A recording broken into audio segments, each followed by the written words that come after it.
Chapter 25. These also are proverbs of Solomon, which the men of Hezekiah king of Judah copied. It is the glory of God to conceal things, but the glory of kings is to search things out. As the heavens for height and the earth for depth, so the heart of kings is unsearchable. Take away the dross from the silver, and the smith has material for a vessel. Take away the wicked from the presence of the king, and his throne will be established in righteousness. Do not put yourself forward in the king's presence, or stand in the place of the great, for it is better to be told, "Come up here," than to be put lower in the presence of a noble. What your eyes have seen, do not hastily bring into court, for what will you do in the end when your neighbor puts you to shame? Argue your case with your neighbor himself, and do not reveal another's secret, lest he who hears you bring shame upon you, and your ill repute have no end. A word fitly spoken is like apples of gold in a setting of silver. Like a gold ring or an ornament of gold is a wise reprover to a listening ear. Like the cold of snow in the time of harvest is a faithful messenger to those who send him. He refreshes the soul of his masters. Like clouds and wind without rain is a man who boasts of a gift he does not give. With patience a ruler may be persuaded, and a soft tongue will break a bone. If you have found honey, eat only enough for you, lest you have your fill of it and vomit it.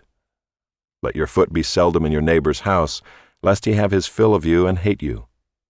A man who bears false witness against his neighbor is like a war club or a sword or a sharp arrow. Trusting in a treacherous man in time of trouble is like a bad tooth or a foot that slips. Whoever sings songs to a heavy heart is like one who takes off a garment on a cold day, and like vinegar on soda. If your enemy is hungry, give him bread to eat, and if he is thirsty, give him water to drink, for you will heap burning coals on his head, and the Lord will reward you. The north wind brings forth rain, and a backbiting tongue, angry looks. It is better to live in a corner of the housetop than in a house shared with a quarrelsome wife. Like cold water to a thirsty soul, so is good news from a far country. Like a muddied spring or a polluted fountain is a righteous man who gives way before the wicked. It is not good to eat much honey, nor is it glorious to seek one's own glory. A man without self-control is like a city broken into and left without walls. Chapter 26. Like snow in summer or rain in harvest, so honor is not fitting for a fool. Like a sparrow in its flitting, like a swallow in its flying, a curse that is causeless does not alight. A whip for the horse, a bridle for the donkey, and a rod for the back of fools. Answer not a fool according to his folly, lest you be like him yourself. Answer a fool according to his folly, lest he be wise in his own eyes. Whoever sends a message by the hand of a fool cuts off his own feet and drinks violence. Like a lame man's legs which hang useless is a proverb in the mouth of fools. Like one who binds the stone in the sling is one who gives honor to a fool. Like a thorn that goes up into the hand of a drunkard is a proverb in the mouth of fools. Like an archer who wounds everyone is one who hires a passing fool or drunkard. Like a dog that returns to his vomit is a fool who repeats his folly. Do you see a man who is wise in his own eyes? There is more hope for a fool than for him. The sluggard says, "There is a lion in the road. There is a lion in the streets." As a door turns on its hinges, so does a sluggard on his bed. The sluggard buries his hand in the dish. It wears him out to bring it back to his mouth. The sluggard is wiser in his own eyes than 7 men who can answer sensibly. Whoever meddles in a quarrel not his own is like one who takes a passing dog by the ears. Like a madman who throws firebrands, arrows, and death is the man who deceives his neighbor and says, "I am only joking."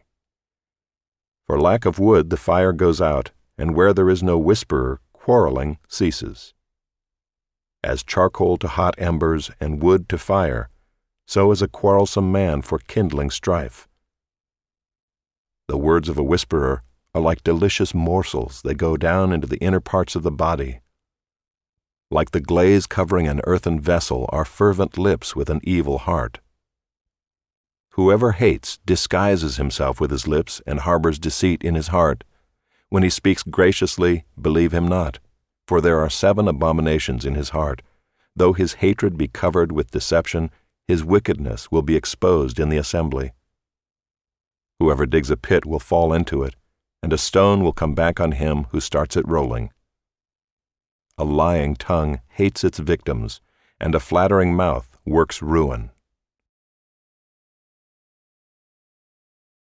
Chapter 27. Do not boast about tomorrow, for you do not know what a day may bring. Let another praise you, and not your own mouth, a stranger, and not your own lips. A stone is heavy, and sand is weighty, but a fool's provocation is heavier than both. Wrath is cruel, anger is overwhelming, but who can stand before jealousy?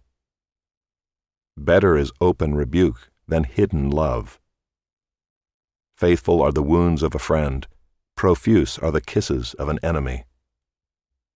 One who is full loathes honey, but to one who is hungry everything bitter is sweet.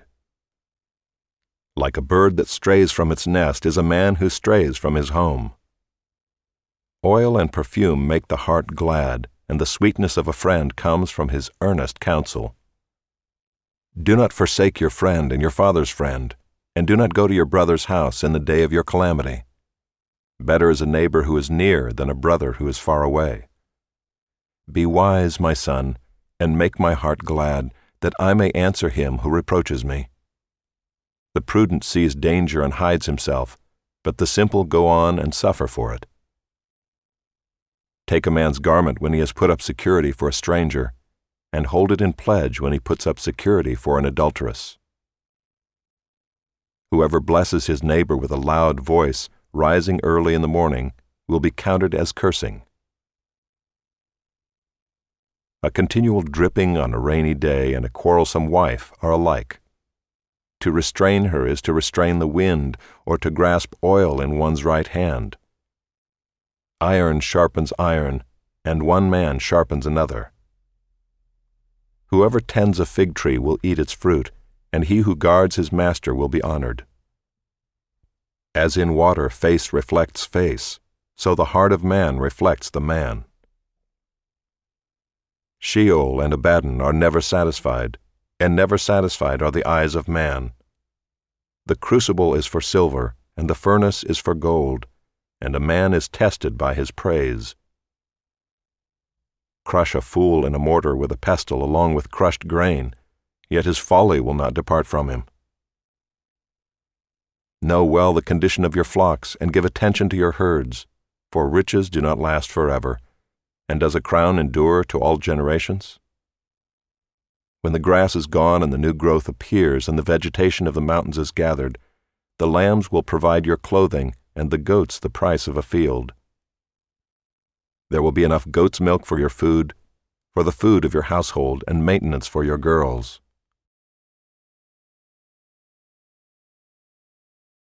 Chapter 28. The wicked flee when no one pursues, but the righteous are bold as a lion.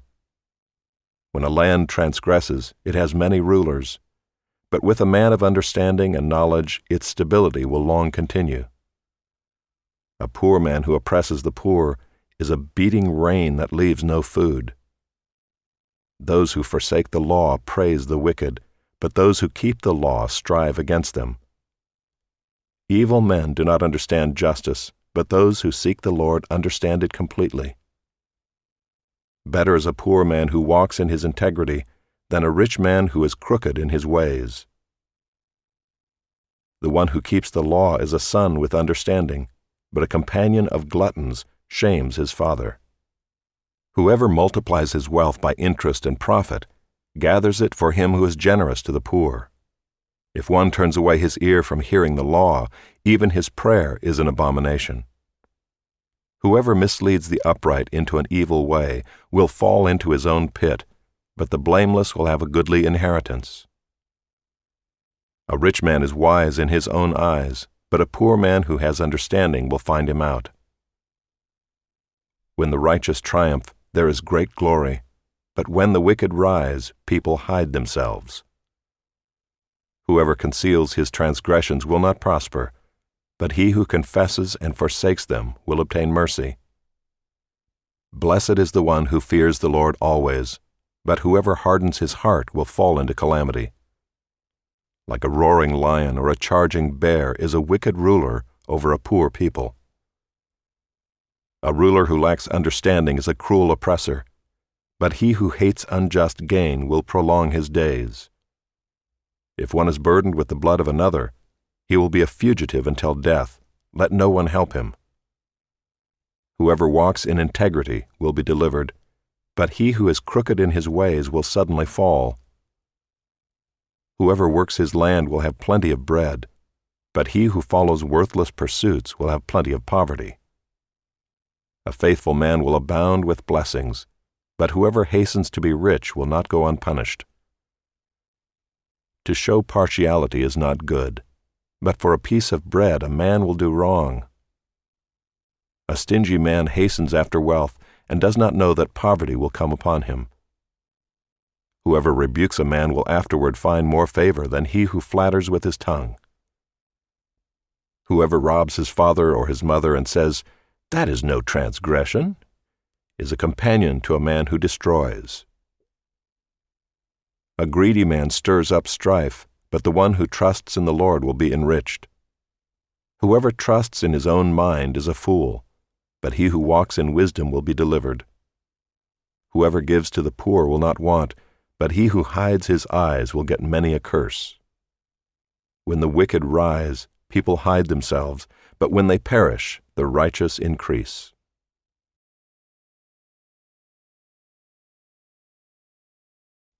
Chapter 29. He who is often reproved yet stiffens his neck will suddenly be broken beyond healing. When the righteous increase, the people rejoice, but when the wicked rule, the people groan. He who loves wisdom makes his father glad, but a companion of prostitutes squanders his wealth. By justice a king builds up the land, but he who exacts gifts tears it down. A man who flatters his neighbor spreads a net for his feet. An evil man is ensnared in his transgression, but a righteous man sings and rejoices. A righteous man knows the rights of the poor. A wicked man does not understand such knowledge. Scoffers set a city aflame, but the wise turn away wrath. If a wise man has an argument with a fool, the fool only rages and laughs, and there is no quiet. Bloodthirsty men hate one who is blameless and seek the life of the upright. A fool gives full vent to his spirit, but a wise man quietly holds it back. If a ruler listens to falsehood, all his officials will be wicked. The poor man and the oppressor meet together. The Lord gives light to the eyes of both. If a king faithfully judges the poor, his throne will be established forever. The rod and reproof give wisdom, but a child left to himself brings shame to his mother. When the wicked increase, transgression increases, but the righteous will look upon their downfall. Discipline your son, and he will give you rest. He will give delight to your heart. Where there is no prophetic vision, the people cast off restraint, but blessed is he who keeps the law. By mere words a servant is not disciplined, for though he understands, he will not respond. Do you see a man who is hasty in his words? There is more hope for a fool than for him. Whoever pampers his servant from childhood will, in the end, find him his heir. A man of wrath stirs up strife, and one given to anger causes much transgression. One's pride will bring him low, but he who is lowly in spirit will obtain honor. The partner of a thief hates his own life. He hears the curse, but discloses nothing. The fear of man lays a snare, but whoever trusts in the Lord is safe. Many seek the face of a ruler, but it is from the Lord that a man gets justice. An unjust man is an abomination to the righteous, but one whose way is straight is an abomination to the wicked.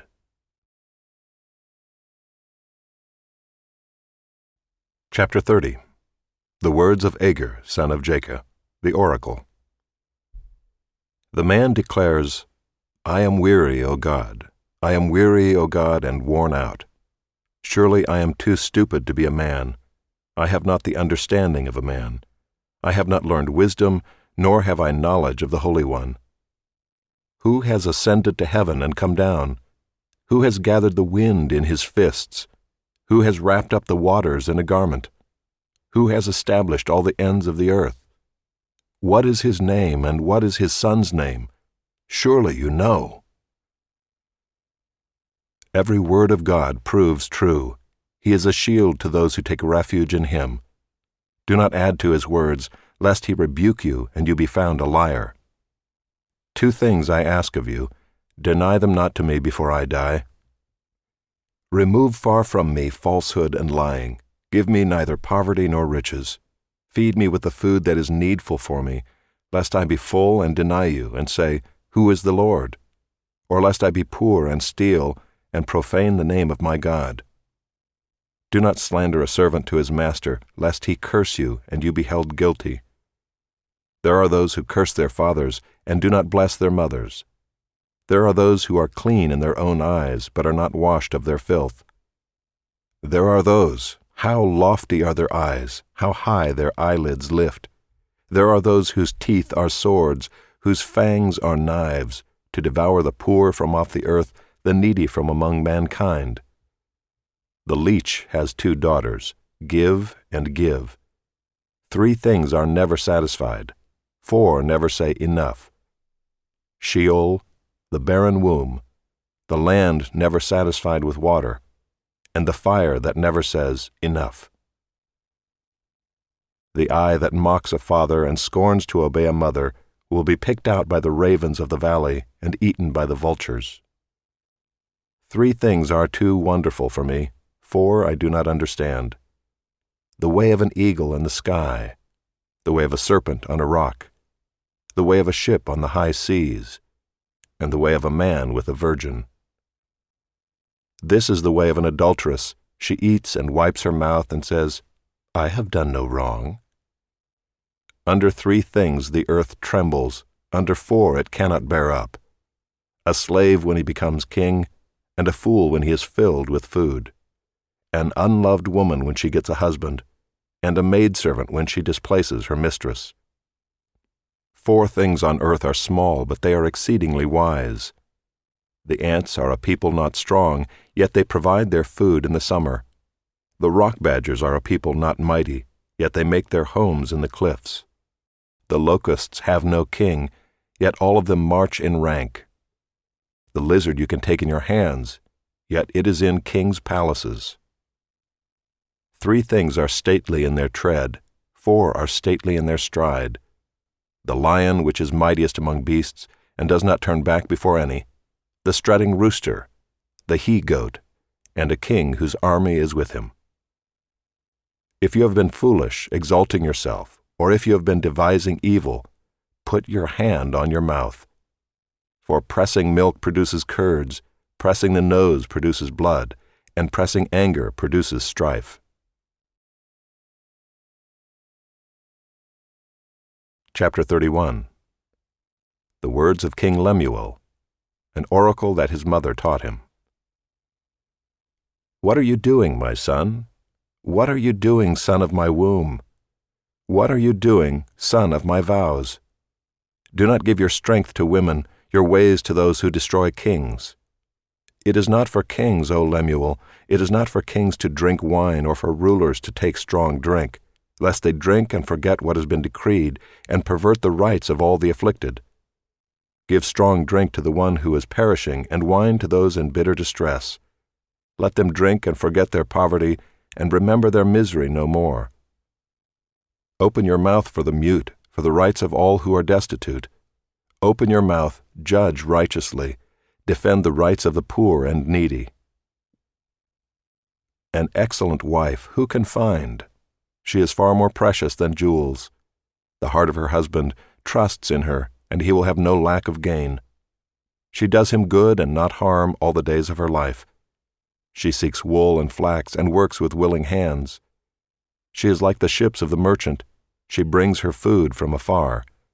She rises while it is yet night and provides food for her household and portions for her maidens.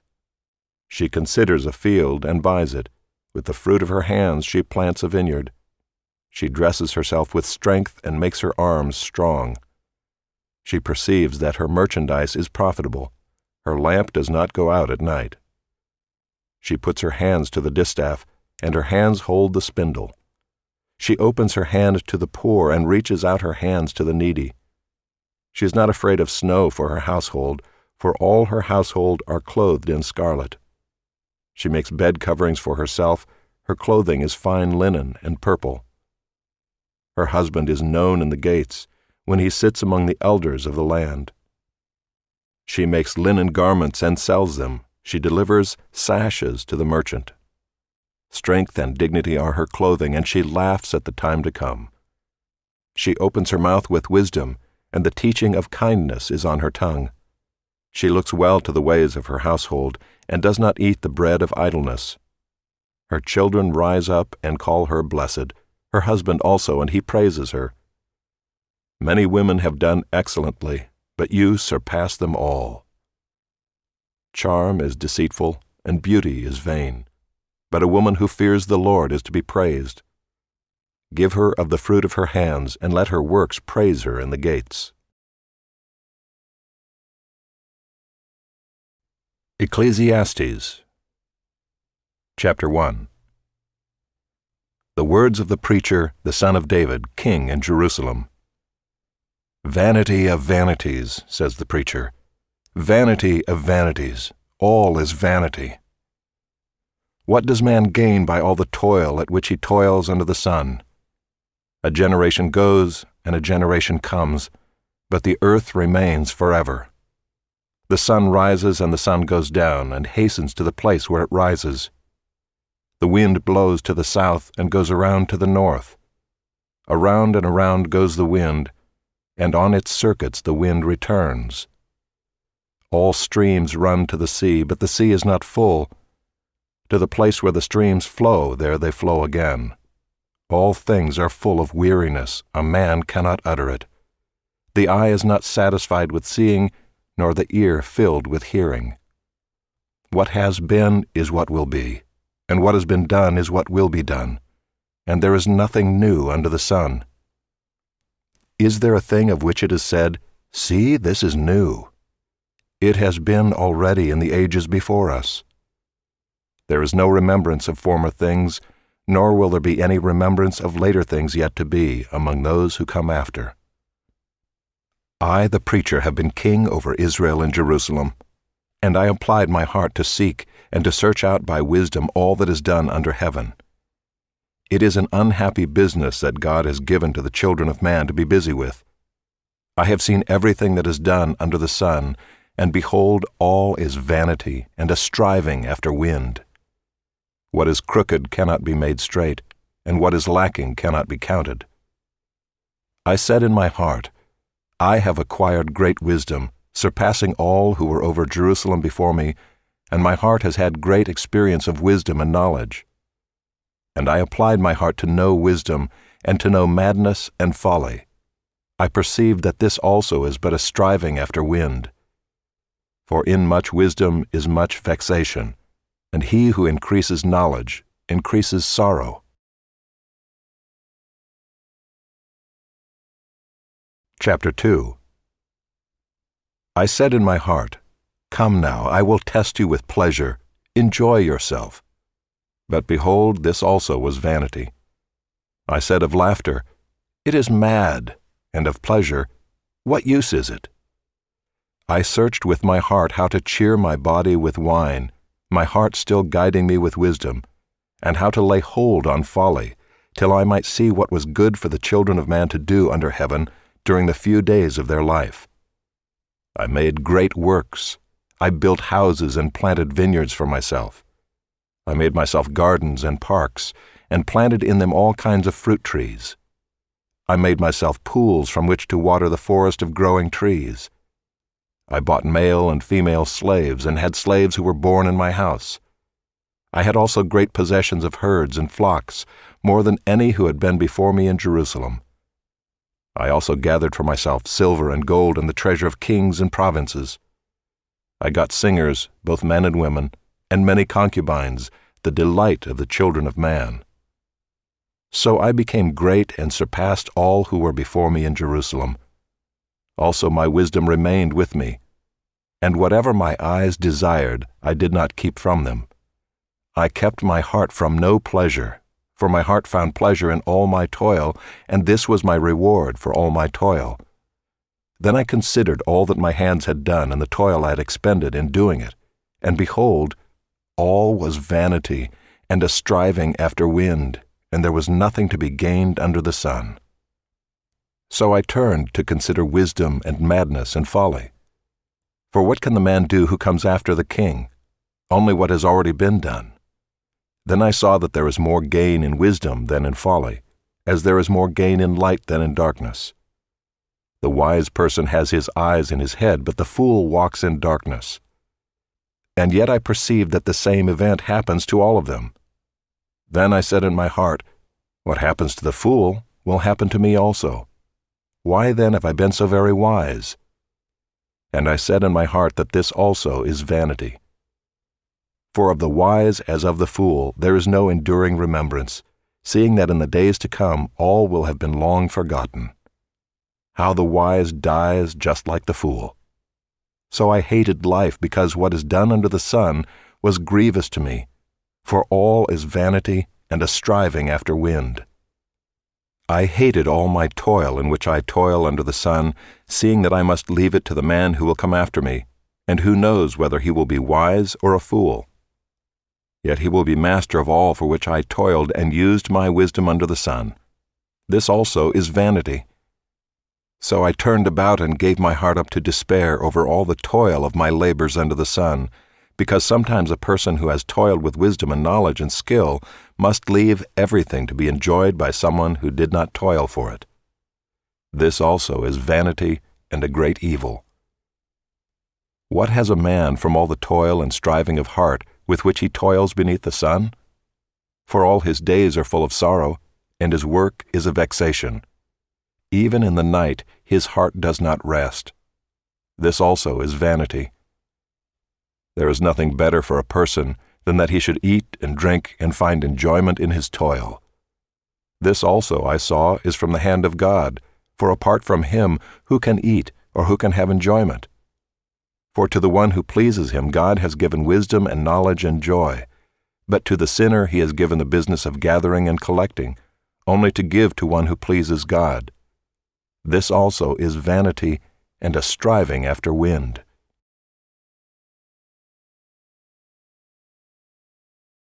Chapter 3. For everything there is a season, and a time for every matter under heaven, a time to be born and a time to die, a time to plant and a time to pluck up what is planted, a time to kill and a time to heal, a time to break down and a time to build up, a time to weep and a time to laugh, a time to mourn and a time to dance, a time to cast away stones, and a time to gather stones together, a time to embrace, and a time to refrain from embracing, a time to seek, and a time to lose, a time to keep, and a time to cast away, a time to tear, and a time to sow, a time to keep silence, and a time to speak, a time to love, and a time to hate, a time for war, and a time for peace. What gain has the worker from his toil? I have seen the business that God has given to the children of man to be busy with. He has made everything beautiful in its time. Also he has put eternity into man's heart, yet so that he cannot find out what God has done from the beginning to the end. I perceive that there is nothing better for them than to be joyful and to do good as long as they live. Also that everyone should eat and drink and take pleasure in all his toil. This is God's gift to man. I perceived that whatever God does endures forever. Nothing can be added to it, nor anything taken from it. God has done it, so that people fear before him. That which is already has been. That which is to be already has been. And God seeks what has been driven away. Moreover, I saw under the sun that in the place of justice, even there was wickedness, and in the place of righteousness, even there was wickedness. I said in my heart, God will judge the righteous and the wicked, for there is a time for every matter and for every work. I said in my heart with regard to the children of man that God is testing them, that they may see that they themselves are but beasts. For what happens to the children of man and what happens to the beasts is the same. As one dies, so dies the other. They all have the same breath, and man has no advantage over the beasts, for all is vanity. All go to one place. All are from the dust, and to dust all return. Who knows whether the spirit of man goes upward and the spirit of the beast goes down into the earth? So I saw that there is nothing better than that a man should rejoice in his work, for that is his lot. Who can bring him to see what will be after him?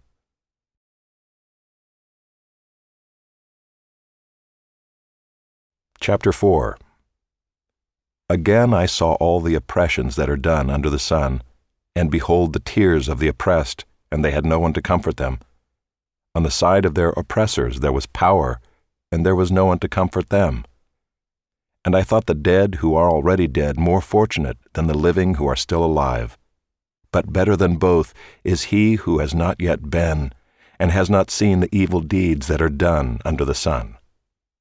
Then I saw that all toil and all skill in work come from a man's envy of his neighbor. This also is vanity and a striving after wind. The fool folds his hands and eats his own flesh. Better is a handful of quietness than 2 handsful of toil and a striving after wind. Again I saw vanity under the sun. One person who has no other, either son or brother, yet there is no end to all his toil, and his eyes are never satisfied with riches, so that he never asks, For whom am I toiling and depriving myself of pleasure? This also is vanity and an unhappy business. 2 are better than 1 because they have a good reward for their toil. For if they fall, one will lift up his fellow. But woe to him who is alone when he falls and has not another to lift him up. Again, if 2 lie together, they keep warm. But how can one keep warm alone? And though a man might prevail against one who is alone, 2 will withstand him. A 3-fold cord is not quickly broken. Better was a poor and wise youth than an old and foolish king who no longer knew how to take advice. For he went from prison to the throne, though in his own kingdom he had been born poor. I saw all the living who move about under the sun, along with that youth who was to stand in the king's place. There was no end of all the people, all of whom he led. Yet those who come later will not rejoice in him. Surely this also is vanity and a striving after wind.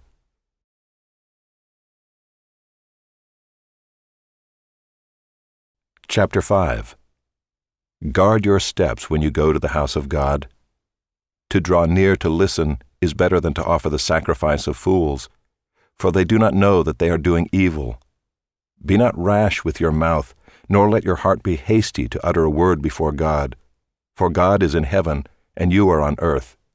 Therefore let your words be few, for a dream comes with much business, and a fool's voice with many words. When you vow a vow to God, do not delay paying it, for he has no pleasure in fools. Pay what you vow.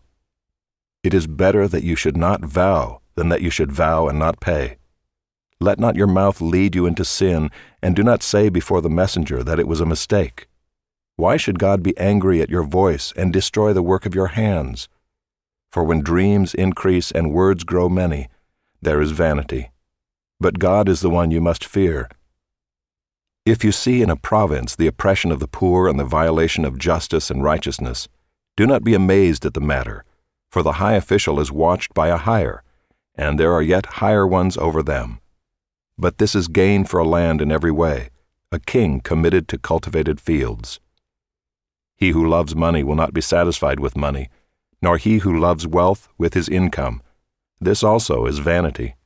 When goods increase, they increase who eat them, and what advantage has their owner but to see them with his eyes? Sweet is the sleep of a laborer, whether he eats little or much, but the full stomach of the rich will not let him sleep. There is a grievous evil that I have seen under the sun. Riches were kept by their owner to his hurt, and those riches were lost in a bad venture. And he is father of a son, but he has nothing in his hand. As he came from his mother's womb, he shall go again, naked as he came, and shall take nothing for his toil that he may carry away in his hand. This also is a grievous evil. Just as he came, so shall he go, and what gain is there to him who toils for the wind? Moreover, all his days he eats in darkness, in much vexation and sickness and anger. Behold, what I have seen to be good and fitting is to eat and drink and find enjoyment in all the toil with which one toils under the sun, the few days of his life that God has given him, for this is his lot. Everyone also to whom God has given wealth and possessions and power to enjoy them, and to accept his lot and rejoice in his toil, this is the gift of God. For he will not much remember the days of his life, because God keeps him occupied with joy in his heart.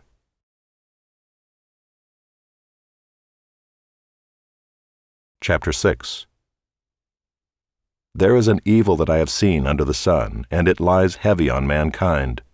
A man to whom God gives wealth, possessions, and honor, so that he lacks nothing of all that he desires, yet God does not give him power to enjoy them, but a stranger enjoys them.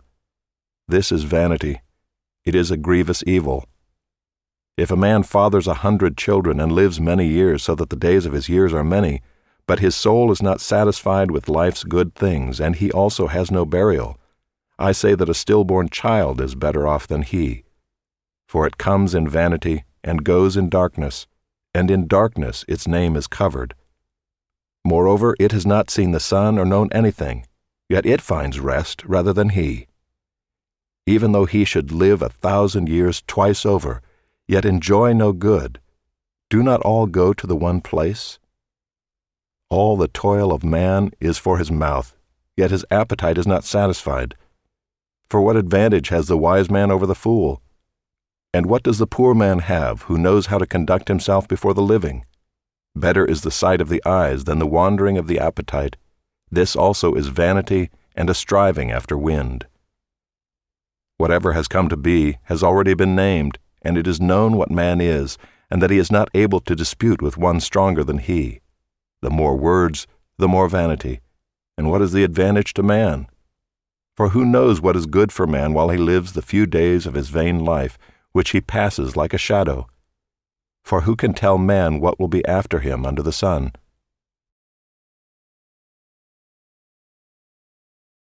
Chapter 7. A good name is better than precious ointment, and the day of death than the day of birth. It is better to go to the house of mourning than to go to the house of feasting. For this is the end of all mankind, and the living will lay it to heart. Sorrow is better than laughter, for by sadness of face the heart is made glad. The heart of the wise is in the house of mourning, but the heart of fools is in the house of mirth. It is better for a man to hear the rebuke of the wise than to hear the song of fools. For as the crackling of thorns under a pot, so is the laughter of the fools. This also is vanity. Surely oppression drives the wise into madness, and a bribe corrupts the heart. Better is the end of a thing than its beginning, and the patient in spirit is better than the proud in spirit. Be not quick in your spirit to become angry, for anger lodges in the bosom of fools. Say not, why were the former days better than these? For it is not from wisdom that you ask this. Wisdom is good with an inheritance, an advantage to those who see the sun. For the protection of wisdom is like the protection of money, and the advantage of knowledge is that wisdom preserves the life of him who has it. Consider the work of God. Who can make straight what he has made crooked? In the day of prosperity be joyful, and in the day of adversity consider, God has made the one as well as the other, so that man may not find out anything that will be after him. In my vain life I have seen everything. There is a righteous man who perishes in his righteousness, and there is a wicked man who prolongs his life in his evil doing. Be not overly righteous, and do not make yourself too wise. Why should you destroy yourself? Be not overly wicked, neither be a fool. Why should you die before your time? It is good that you should take hold of this, and from that withhold not your hand, for the one who fears God shall come out from both of them. Wisdom gives strength to the wise man more than 10 rulers who are in a city. Surely there is not a righteous man on earth who does good and never sins. Do not take to heart all the things that people say, lest you hear your servant cursing you. Your heart knows that many times you yourself have cursed others. All this I have tested by wisdom. I said, I will be wise. But it was far from me.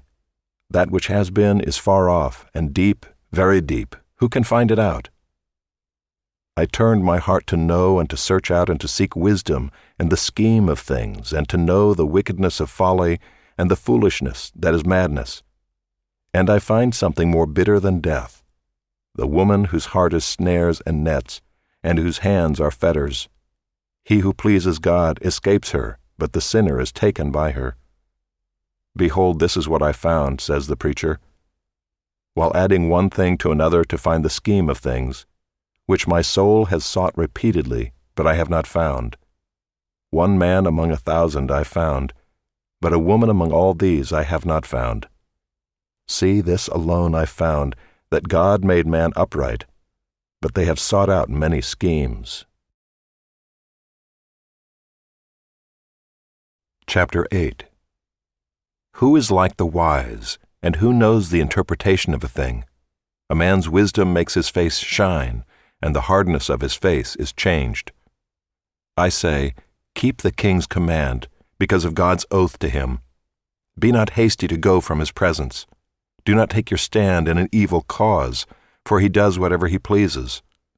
For the word of the king is supreme, and who may say to him, What are you doing? Whoever keeps a command will know no evil thing, and the wise heart will know the proper time and the just way. For there is a time and a way for everything, although man's trouble lies heavy on him. For he does not know what is to be, for who can tell him how it will be? No man has power to retain the spirit or power over the day of death.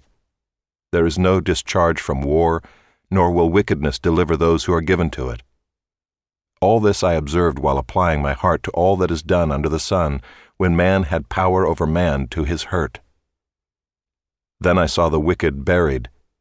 They used to go in and out of the holy place and were praised in the city where they had done such things. This also is vanity. Because the sentence against an evil deed is not executed speedily, the heart of the children of man is fully set to do evil. Though a sinner does evil 100 times and prolongs his life, yet I know that it will be well with those who fear God, because they fear before him. But it will not be well with the wicked, neither will he prolong his days like a shadow, because he does not fear before God. There is a vanity that takes place on earth, that there are righteous people to whom it happens according to the deeds of the wicked, and there are wicked people to whom it happens according to the deeds of the righteous. I said that this also is vanity. And I commend joy, for man has no good thing under the sun, but to eat and drink and be joyful. For this will go with him in his toil through the days of his life that God has given him under the sun. When I applied my heart to know wisdom, and to see the business that is done on earth, how neither day nor night do one's eyes see sleep, then I saw all the work of God, that man cannot find out the work that is done under the sun. However much man may toil in seeking, he will not find it out. Even though a wise man claims to know, he cannot find it out. Chapter 9. But all this I laid to heart, examining it all, how the righteous and the wise and their deeds are in the hand of God. Whether it is love or hate, man does not know, both are before him. It is the same for all, since the same event happens to the righteous and the wicked, to the good and the evil, to the clean and the unclean, to him who sacrifices and him who does not sacrifice. As the good one is, so is the sinner, and he who swears is as he who shuns an oath. This is an evil in all that is done under the sun, that the same event happens to all. Also the hearts of the children of man are full of evil, and madness is in their hearts while they live, and after that they go to the dead. But he who is joined with all the living has hope, for a living dog is better than a dead lion. For the living know that they will die, but the dead know nothing, and they have no more reward, for the memory of them is forgotten. Their love and their hate and their envy have already perished, and forever they have no more share in all that is done under the sun. Go, eat your bread with joy, and drink your wine with a merry heart, for God has already approved what you do. Let your garments be always white, let not oil be lacking on your head. Enjoy life with the wife whom you love, all the days of your vain life that he has given you under the sun, because that is your portion in life, and in your toil at which you toil under the sun. Whatever your hand finds to do, do it with your might, for there is no work or thought or knowledge or wisdom in Sheol, to which you are going. Again I saw that under the sun the race is not to the swift, nor the battle to the strong, nor bread to the wise, nor riches to the intelligent, nor favor to those with knowledge, but time and chance happen to them all. For man does not know his time. Like fish that are taken in an evil net, and like birds that are caught in a snare, so the children of man are snared at an evil time when it suddenly falls upon them. I have also seen this example of wisdom under the sun, and it seemed great to me. There was a little city with few men in it, and a great king came against it and besieged it, building great siege works against it. But there was found in it a poor, wise man, and he by his wisdom delivered the city. Yet no one remembered that poor man. But I say that wisdom is better than might, though the poor man's wisdom is despised and his words are not heard. The words of the wise, heard in quiet, are better than the shouting of a ruler among fools. Wisdom is better than weapons of war, but one sinner destroys much good.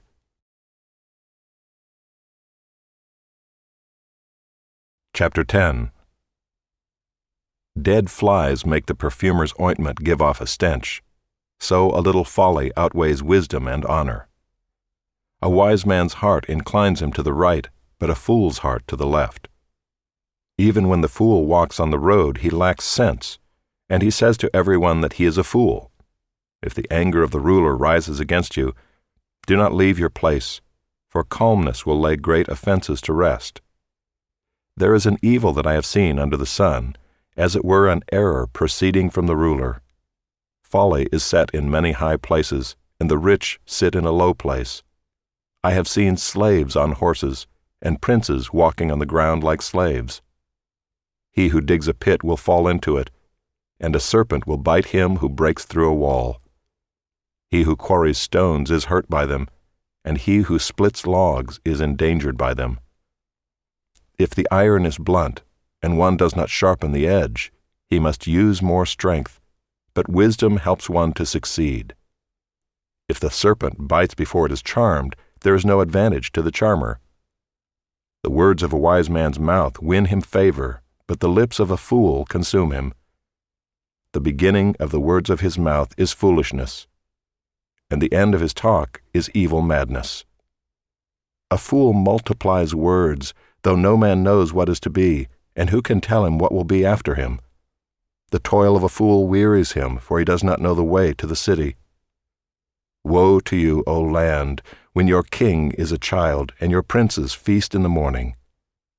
Happy are you, O land, when your king is the son of the nobility, and your princes feast at the proper time, for strength and not for drunkenness. Through sloth the roof sinks in, and through indolence the house leaks. Bread is made for laughter, and wine gladdens life, and money answers everything. Even in your thoughts do not curse the king, nor in your bedroom curse the rich, for a bird of the air will carry your voice, or some winged creature tell the matter.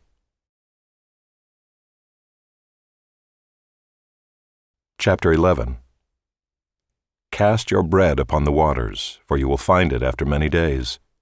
Give a portion to 7 or even to 8, for you know not what disaster may happen on earth. If the clouds are full of rain, they empty themselves on the earth, and if a tree falls to the south or to the north, in the place where the tree falls, there it will lie. He who observes the wind will not sow, and he who regards the clouds will not reap. As you do not know the way the Spirit comes to the bones in the womb of a woman with child, so you do not know the work of God who makes everything. In the morning sow your seed, and at evening withhold not your hand, for you do not know which will prosper, this or that, or whether both alike will be good. Light is sweet, and it is pleasant for the eyes to see the sun. So if a person lives many years, let him rejoice in them all, but let him remember that the days of darkness will be many. All that comes is vanity. Rejoice, O young man, in your youth, and let your heart cheer you in the days of your youth.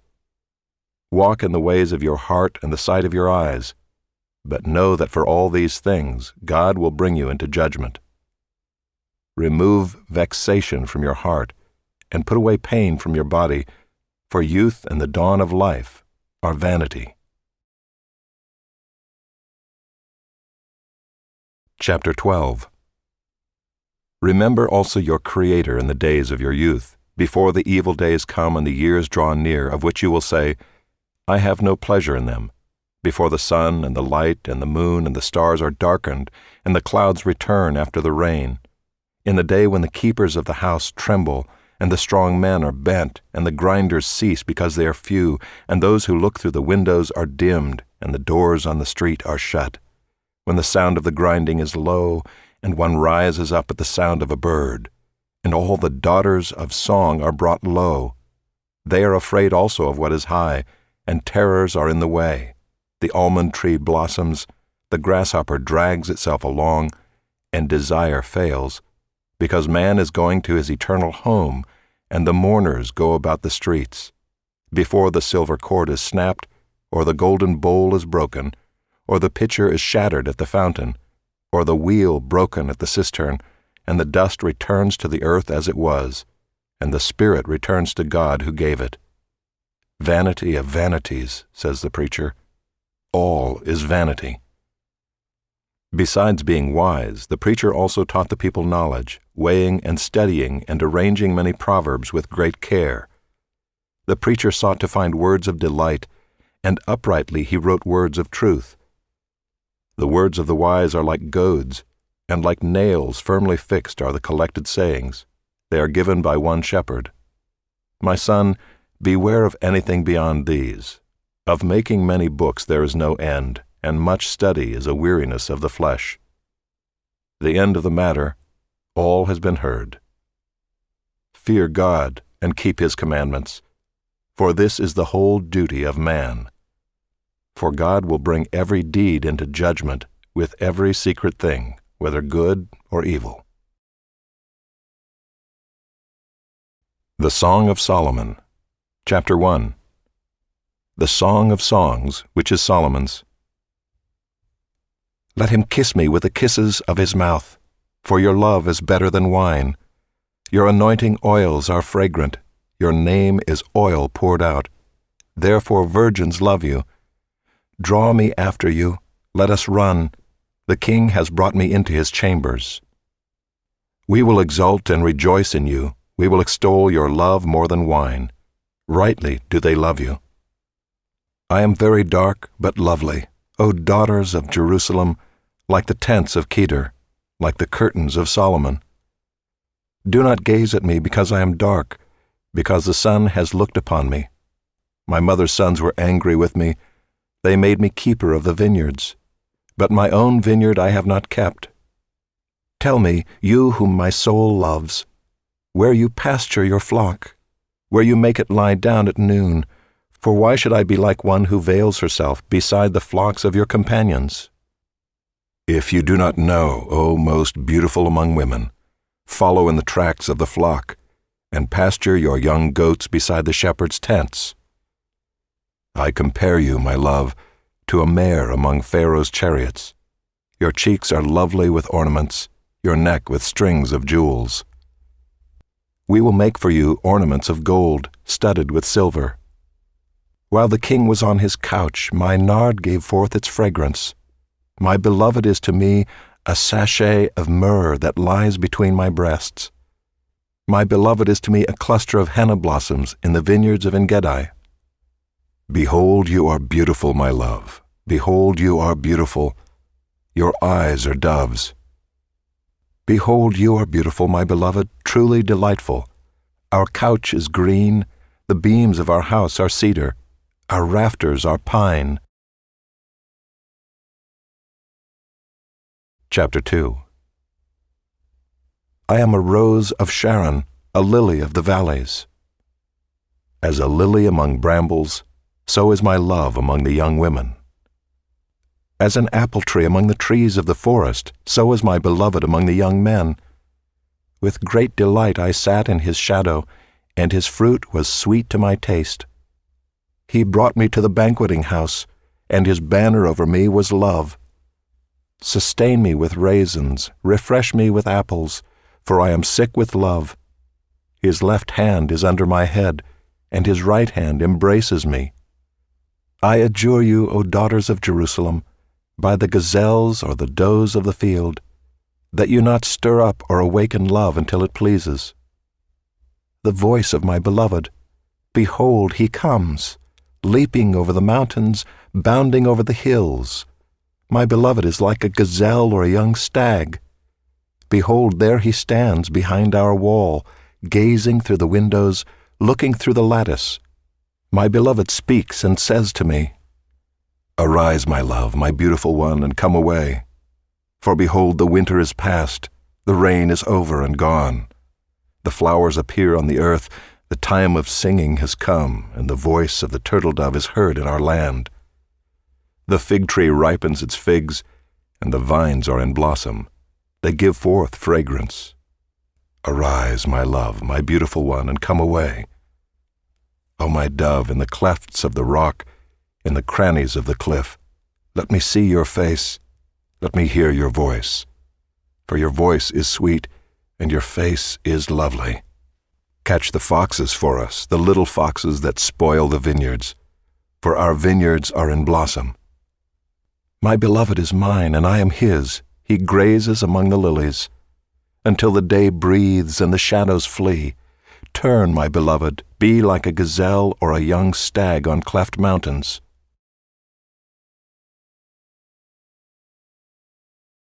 Chapter 3. On my bed by night I sought him whom my soul loves. I sought him but found him not. I will rise now and go about the city, in the streets and in the squares. I will seek him whom my soul loves. I sought him but found him not. The watchmen found me as they went about in the city. Have you seen him whom my soul loves? Scarcely had I passed him when I found him whom my soul loves. I held him and would not let him go until I had brought him into my mother's house and into the chamber of her who conceived me. I adjure you, O daughters of Jerusalem, by the gazelles or the does of the field, that you not stir up or awaken love until it pleases. What is that coming up from the wilderness like columns of smoke, perfumed with myrrh and frankincense, with all the fragrant powders of a merchant? Behold, it is the litter of Solomon. Around it are 60 mighty men, some of the mighty men of Israel, all of them wearing swords and expert in war, each with his sword at his thigh, against terror by night. King Solomon made himself a carriage from the wood of Lebanon. He made its posts of silver, its back of gold, its seat of purple. Its interior was inlaid with love by the daughters of Jerusalem. Go out, O daughters of Zion, and look upon King Solomon, with the crown with which his mother crowned him on the day of his wedding, on the day of the gladness of his heart. Chapter 4. Behold, you are beautiful, my love. Behold, you are beautiful. Your eyes are doves behind your veil. Your hair is like a flock of goats leaping down the slopes of Gilead. Your teeth are like a flock of shorn ewes that have come up from the washing, all of which bear twins, and not one among them has lost its young. Your lips are like a scarlet thread, and your mouth is lovely. Your cheeks are like halves of a pomegranate behind your veil. Your neck is like the Tower of David, built in rows of stone. On it hang 1,000 shields, all of them shields of warriors. Your 2 breasts are like 2 fawns, twins of a gazelle, that graze among the lilies. Until the day breathes and the shadows flee, I will go away to the mountain of myrrh and the hill of frankincense. You are altogether beautiful, my love. There is no flaw in you. Come with me from Lebanon, my bride. Come with me from Lebanon. Depart from the peak of Amana, from the peak of Senir and Hermon, from the dens of lions, from the mountains of leopards. You have captivated my heart, my sister, my bride. You have captivated my heart with one glance of your eyes, with one jewel of your necklace. How beautiful is your love, my sister, my bride. How much better is your love than wine, and the fragrance of your oils than any spice. Your lips drip nectar, my bride. Honey and milk are under your tongue. The fragrance of your garments is like the fragrance of Lebanon. A garden locked is my sister, my bride. A spring locked, a fountain sealed. Your shoots are an orchard of pomegranates, with all choicest fruits, henna with nard and saffron, calamus and cinnamon, with all trees of frankincense, myrrh and aloes, with all choice spices, a garden fountain, a well of living water, and flowing streams from Lebanon. Awake, O north wind, and come, O south wind. Blow upon my garden, let its spices flow. Let my beloved come to his garden, and eat its choicest fruits. Chapter 5. I came to my garden, my sister, my bride. I gathered my myrrh with my spice. I ate my honeycomb with my honey. I drank my wine with my milk. Eat, friends, drink, and be drunk with love. I slept, but my heart was awake. A sound! My beloved is knocking. Open to me, my sister, my love, my dove, my perfect one, for my head is wet with dew, my locks with the drops of the night. I had put off my garment. How could I put it on? I had bathed my feet. How could I soil them? My beloved put his hand to the latch, and my heart was thrilled within me. I rose to open to my beloved, and my hands dripped with myrrh, my fingers with liquid myrrh on the handles of the bolt. I opened to my beloved, but my beloved had turned and gone. My soul failed me when he spoke. I sought him, but found him not. I called him, but he gave no answer. The watchmen found me as they went about in the city. They beat me, they bruised me. They took away my veil, those watchmen of the walls.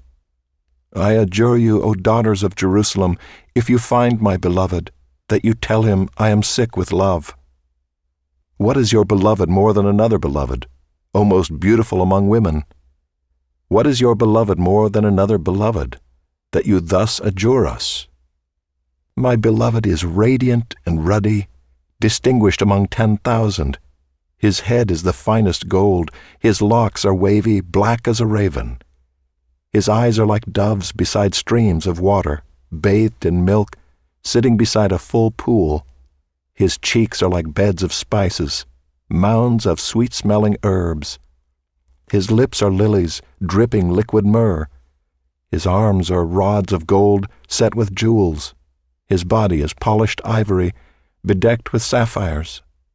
His legs are alabaster columns set on bases of gold.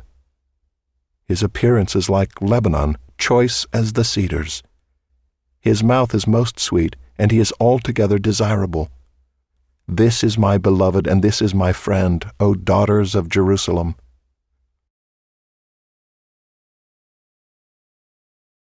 Chapter 6. Where has your beloved gone, O most beautiful among women? Where has your beloved turned, that we may seek him with you? My beloved has gone down to his garden, to the beds of spices, to graze in the gardens and to gather lilies. I am my beloved's, and my beloved is mine. He grazes among the lilies.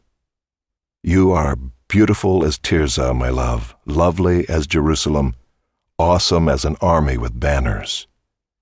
Turn away your eyes from me, for they overwhelm me. Your hair is like a flock of goats leaping down the slopes of Gilead. Your teeth are like a flock of ewes that have come up from the washing. All of them bear twins, not one among them has lost its young. Your cheeks are like halves of a pomegranate behind your veil. There are 60 queens and 80 concubines, and virgins without number. My dove, my perfect one, is the only one of her mother, pure to her who bore her. The young women saw her and called her blessed, the queens and concubines also, and they praised her. Who is this who looks down like the dawn, beautiful as the moon, bright as the sun, awesome as an army with banners? I went down to the nut orchard to look at the blossoms of the valley, to see whether the vines had budded, whether the pomegranates were in bloom. Before I was aware, my desire set me among the chariots of my kinsman, a prince.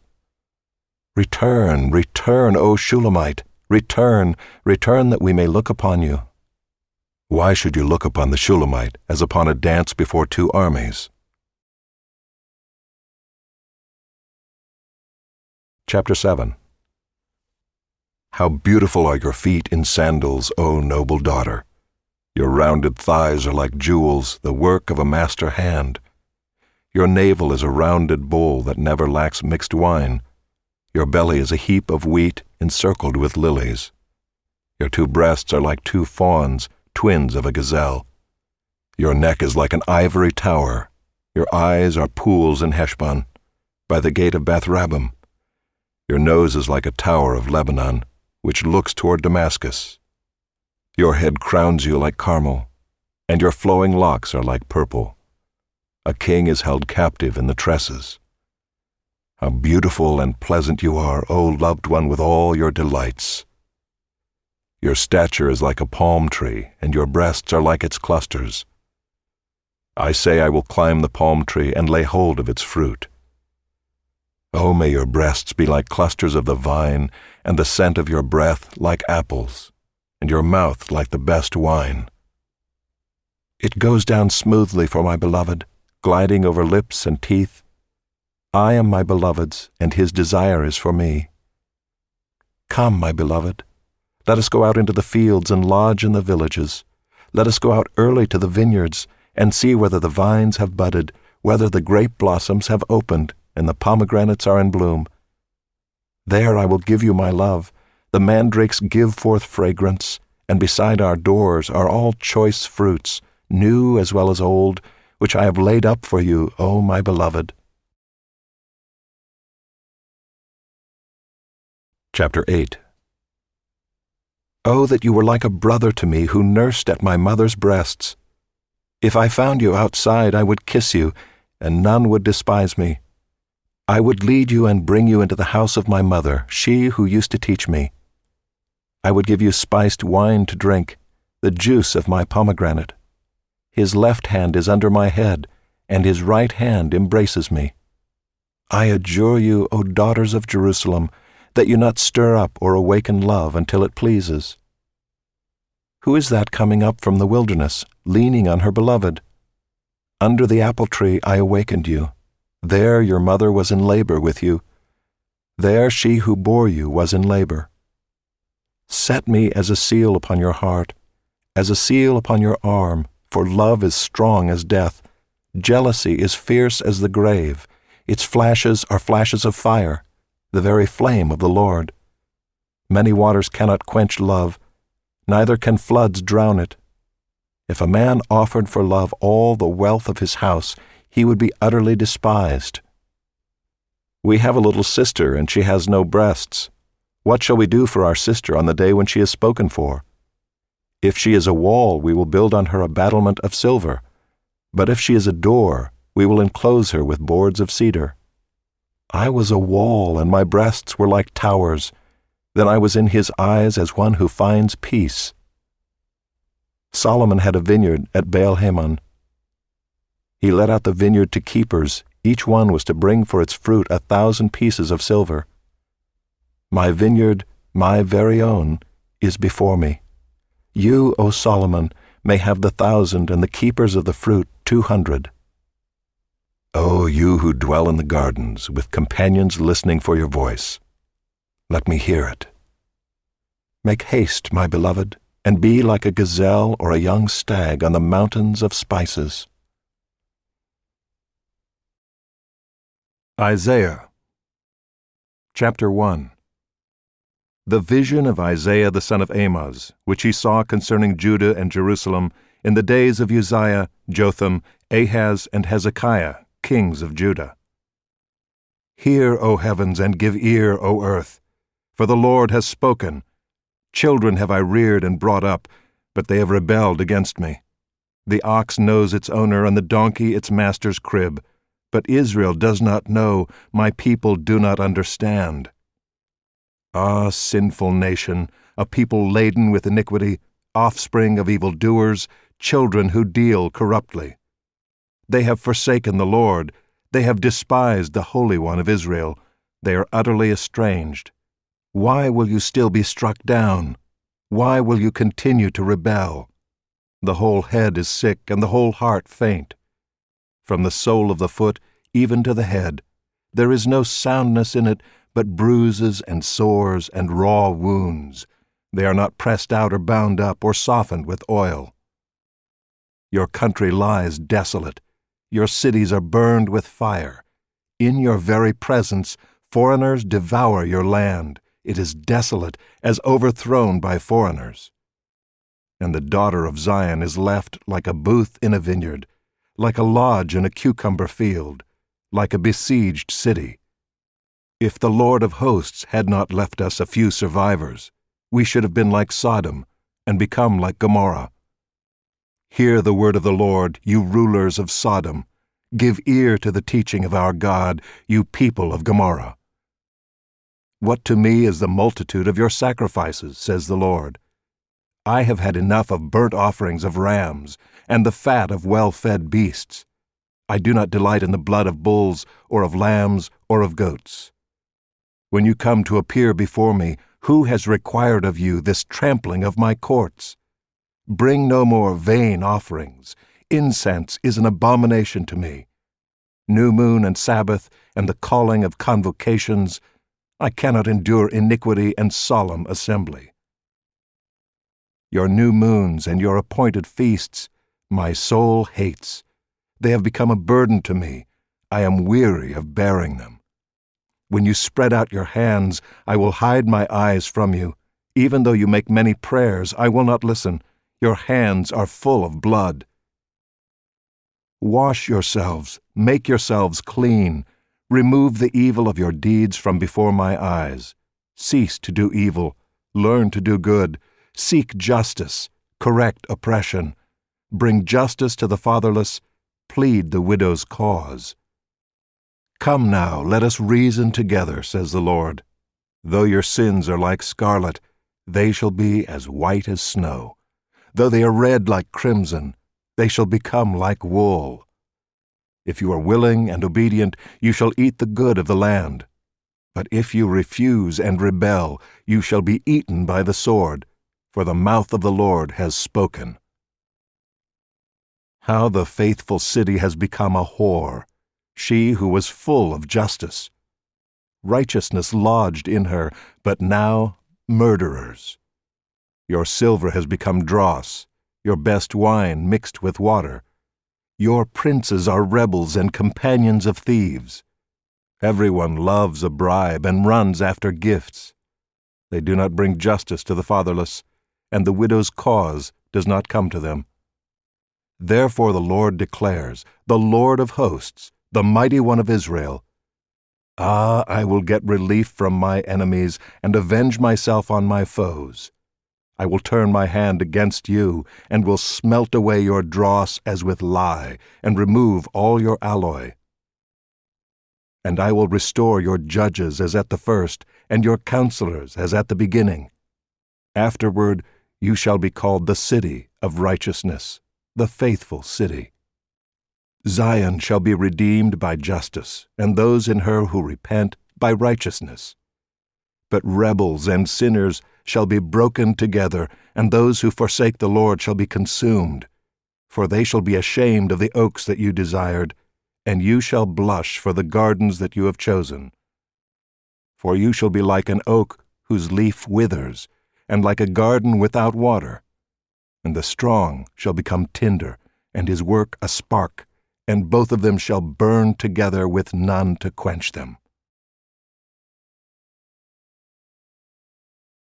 Chapter 2. The word that Isaiah the son of Amoz saw concerning Judah and Jerusalem. It shall come to pass in the latter days that the mountain of the house of the Lord shall be established as the highest of the mountains, and shall be lifted up above the hills. And all the nations shall flow to it, and many peoples shall come and say, Come, let us go up to the mountain of the Lord, to the house of the God of Jacob, that he may teach us his ways, and that we may walk in his paths. For out of Zion shall go the law, and the word of the Lord from Jerusalem. He shall judge between the nations, and shall decide disputes for many peoples. And they shall beat their swords into plowshares, and their spears into pruning hooks. Nation shall not lift up sword against nation, neither shall they learn war any more. O house of Jacob, come, let us walk in the light of the Lord. For you have rejected your people, the house of Jacob, because they are full of things from the east, and of fortune-tellers like the Philistines, and they strike hands with the children of foreigners. Their land is filled with silver and gold, and there is no end to their treasures. Their land is filled with horses, and there is no end to their chariots.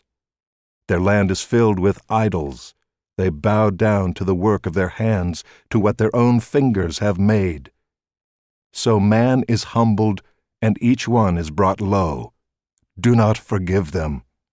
Enter into the rock and hide in the dust, from before the terror of the Lord, and from the splendor of his majesty. The haughty looks of man shall be brought low, and the lofty pride of men shall be humbled, and the Lord alone will be exalted in that day. For the Lord of hosts has a day against all that is proud and lofty, against all that is lifted up, and it shall be brought low, against all the cedars of Lebanon, lofty and lifted up, and against all the oaks of Bashan, against all the lofty mountains, and against all the uplifted hills, against every high tower, and against every fortified wall, against all the ships of Tarshish, and against all the beautiful craft. And the haughtiness of man shall be humbled, and the lofty pride of man shall be brought low, and the Lord alone will be exalted in that day, and the idols shall utterly pass away. And people shall enter the caves of the rocks and the holes of the ground from before the terror of the Lord, and from the splendor of his majesty, when he rises to terrify the earth. In that day mankind will cast away their idols of silver and their idols of gold, which they made for themselves to worship, to the moles and to the bats, to enter the caverns of the rocks and the clefts of the cliffs, from before the terror of the Lord, and from the splendor of his majesty, when he rises to terrify the earth. Stop regarding man, in whose nostrils is breath, for of what account is he? Chapter 3. For behold, the Lord God of hosts is taking away from Jerusalem and from Judah support and supply, all support of bread and all support of water, the mighty man and the soldier, the judge and the prophet, the diviner and the elder, the captain of 50 and the man of rank, the counselor and the skillful magician, and the expert in charms. And I will make boys their princes, and infants shall rule over them. And the people will oppress one another, every one his fellow and every one his neighbor. The youth will be insolent to the elder, and the despised to the honorable. For a man will take hold of his brother in the house of his father, saying, You have a cloak, You shall be our leader, and this heap of ruins shall be under your rule. In that day he will speak out, saying, I will not be a healer. In my house there is neither bread nor cloak. You shall not make me leader of the people. For Jerusalem has stumbled, and Judah has fallen, because their speech and their deeds are against the Lord, defying his glorious presence. For the look on their faces bears witness against them. They proclaim their sin like Sodom. They do not hide it. Woe to them, for they have brought evil on themselves.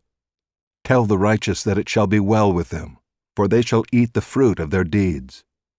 Woe to the wicked, it shall be ill with him, for what his hands have dealt out shall be done to him. My people, infants are their oppressors, and women rule over them. O my people, your guides mislead you, and they have swallowed up the course of your paths. The Lord has taken his place to contend. He stands to judge peoples. The Lord will enter into judgment with the elders and princes of his people. It is you who have devoured the vineyard. The spoil of the poor is in your houses. What do you mean by crushing my people, by grinding the face of the poor, declares the Lord God of hosts. The Lord said, Because the daughters of Zion are haughty, and walk with outstretched necks, glancing wantonly with their eyes, mincing along as they go, tinkling with their feet, therefore the Lord will strike with a scab the heads of the daughters of Zion, and the Lord will lay bare their secret parts.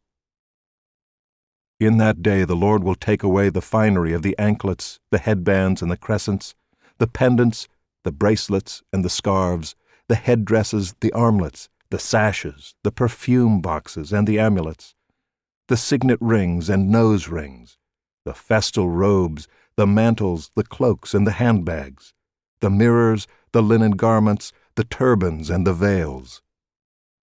Instead of perfume there will be rottenness, and instead of a belt, a rope, and instead of well-set hair, baldness, and instead of a rich robe, a skirt of sackcloth, and branding instead of beauty.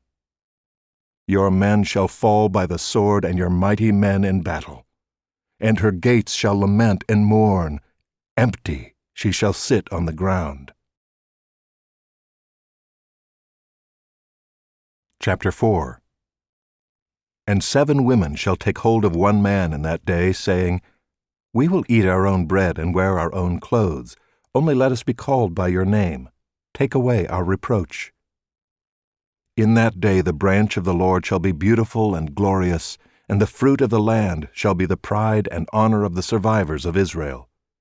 And he who is left in Zion and remains in Jerusalem will be called holy, everyone who has been recorded for life in Jerusalem, when the Lord shall have washed away the filth of the daughters of Zion, and cleansed the bloodstains of Jerusalem from its midst, by a spirit of judgment and by a spirit of burning. Then the Lord will create over the whole site of Mount Zion and over her assemblies a cloud by day, and smoke and the shining of a flaming fire by night. For over all the glory there will be a canopy. There will be a booth for shade by day from the heat, and for a refuge and a shelter from the storm and rain. Chapter 5. Let me sing for my beloved, my love song concerning his vineyard. My beloved had a vineyard on a very fertile hill. He dug it and cleared it of stones, and planted it with choice vines. He built a watchtower in the midst of it, and hewed out a wine vat in it. And he looked for it to yield grapes, but it yielded wild grapes. And now, O inhabitants of Jerusalem and men of Judah, judge between me and my vineyard. What more was there to do for my vineyard that I have not done in it? When I looked for it to yield grapes, why did it yield wild grapes? And now I will tell you what I will do to my vineyard. I will remove its hedge, and it shall be devoured. I will break down its wall, and it shall be trampled down. I will make it a waste, it shall not be pruned or hoed, and briars and thorns shall grow up. I will also command the clouds that they rain no rain upon it. For the vineyard of the Lord of hosts is the house of Israel, and the men of Judah are his pleasant planting. And he looked for justice, but behold, bloodshed; for righteousness, but behold, an outcry.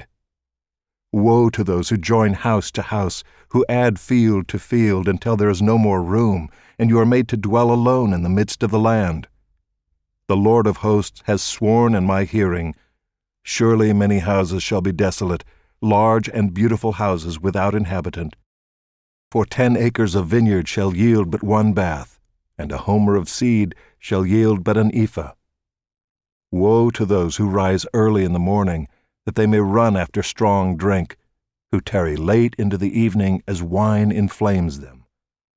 They have lyre and harp, tambourine and flute and wine at their feasts, but they do not regard the deeds of the Lord or see the work of his hands. Therefore my people go into exile for lack of knowledge.